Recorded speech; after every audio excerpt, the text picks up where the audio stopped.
জয় জগন্নাথ। আমি দেবাশিস পান্ডা জগন্নাথ মন্দির থেকে। আজকে এই ছোট ভিডিওর বানাবার উদ্দেশ্য হচ্ছে আমাদের জগন্নাথ দেবের মহাস্নান পূর্ণিমা আসছে আর বেশি দিন না। আগামী সোমবার 29 তারিখ জগন্নাথ দেব স্নান যাত্রা। আমরা 1 বছর অপেক্ষা করে থাকি জগন্নাথ দেব কবে স্নান করবে, তাই এই তাড়াতাড়ি এসে গেছে সোমবার 29 তারিখ, 29 জুন।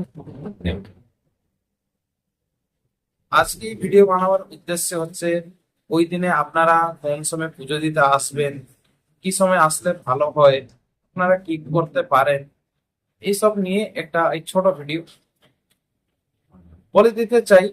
কি আপনারা সকাল 7টা থেকে 9টার ভিতরে যদি আসেন তো মন্দিরের ভিতরে প্রবেশ করতে পারবেন না, গেট টানা থাকবে। আপনারা বাইরে থেকে দর্শন করতে পারেন এবং বাইরে থেকে পুজো দিতে পারেন।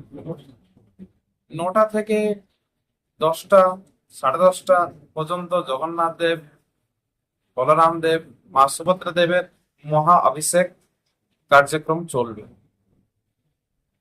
তারপরে 10টা থেকে 11:30 পর্যন্ত জগন্নাথ দেবের শৃঙ্গার, আরতি, নিত্য পূজা ওইগুলো অনুষ্ঠিত হবে। তারপরে আপনারা এই 11:30 থেকে 12টা প্রচুর ভিড় হয়, অনেক ভক্তদের সমাগম ওই সময়। কেননা ওই সময় অনেক ভক্তরা জগন্নাথ দেবের স্নান যাত্রা দেখার জন্য, জগন্নাথের অভিষেক দেখার জন্য বাইরে ভিড় জমিয়ে থাকে। তো তাই ওনারা যখন প্রবেশ করেন একটুখানি ভিড় হয়, তো জগন্নাথ দেবকে তো এই একটু কোলাহল ভালো লাগে, তো তাই একটু ভিড় হয়। তো আমি আপনাদেরকে বলবো আপনারা আধ ঘন্টা ছেড়ে যান, 12টা থেকে রাত 12টা পর্যন্ত টাইমিং আছে, আপনারা ওই টাইমে আসুন পুজো দিতে। হ্যাঁ, আরেকটা কথা বলে দিতে চাই, ওই দিনে যদি পুজো দিতে আসেন একটু ধ্যান রাখবেন, আপনারা স্নান করে ধোয়া কাপড় পরে নিরামিষ খেয়ে আসবেন সেদিন। কেননা একটা আপনি অফার পেতে পারেন সেদিন। আমি এটা অফার ওই জন্য বলছি, কেননা জগন্নাথ দেবকে ওই দিনে আপনারা যদি ধোয়া কাপড় স্নান করে নিরামিষ খেয়ে আসেন, তো আপনি দূর থেকে মহাপ্রভুকে একটু গোলাপ জল কিংবা কোনো সুগন্ধি জিনিস আপনি অর্পিত করতে পারেন, পুষ্পাঞ্জলিও দিবেন। আপনারা পায়েস প্রসাদ জগন্নাথ দেবের স্নানের জন্য পেয়ে যাবেন।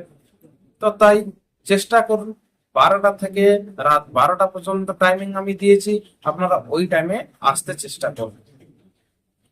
আর আপনারা 29 তারিখ রাত 12টা পরে আর জগন্নাথ দেবকে 15 দিন জন্য দর্শন পাবেন না, তাই ওই দিনেই চলে আসুন সবাই। জগন্নাথ দেবের স্নানের জল, পায়েস আর দিব্য দর্শন করে আপনারা আশীর্বাদ লাভ করুন। এবং আপনারা আবার 14 তারিখ, জুলাই 14 তারিখ আপনারা জগন্নাথ দেবকে আবার সিংহাসনে দর্শন করতে পারবেন। ওই দিনে বিজয় অমাবস্যা আমরা বলি, নেত্র উৎসব বলি। আর তার ঠিক 2 দিন পরে জুলাই 16 তারিখ রথযাত্রা আছে।